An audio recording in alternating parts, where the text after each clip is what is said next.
what are we going to do now? Are we going to resist these threats, or are we going to sort of roll over and let our colleges and universities basically just become corporate entities of the state? How would you use your case to, your story, your experience, to really explain the context of academic freedoms on US campuses today?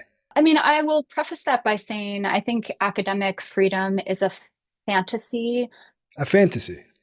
It's a fantasy in a country that is, the country and all of its institutions are built on stolen land with the, labor of enslaved people, and colleges and universities have been complicit in that project from the beginning. So if you take these wildly colonialist violent institutions and you just like let more people in, which is what has been happening over the past few decades, you don't change the fact that these are wildly unequal hierarchical institutions.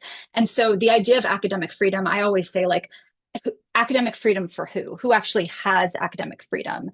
And what does that actually mean? We're talking about very hierarchical institutions, but I think the sort of last gasp of this sort of norm of academic freedom that we see things like tenure protecting, I think that if we want to sort of hold on to the shadow of what it means to work in a college or university where you have somewhat some sense of protection in order to do the critical work that a lot of people are doing, not everybody, but a lot of people are doing, then I think we have to fight really, really, really, really hard against the wave that we're seeing throughout colleges and universities that are really allowing administrators the power to determine who can and cannot be on our campuses. And that is about students being suspended, students being expelled, staff being fired, professors being put on leave,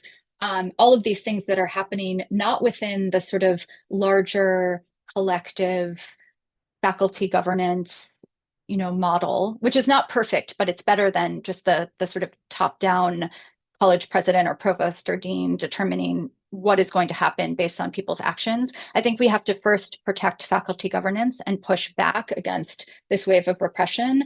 And this is existing within new executive orders and demands from the Trump administration that are going after DEI initiatives, equity initiatives, anything that is about teaching or doing work around anti-colonial movements, around gender, around LGBTQ issues. We're seeing this like attack on equity initiatives sort of across the colleges and universities in the United States.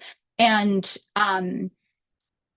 what are we going to do now? Are we going to resist these threats, or are we going to sort of roll over and let our colleges and universities basically just become corporate entities of the state? I'm very concerned about the latter being our future.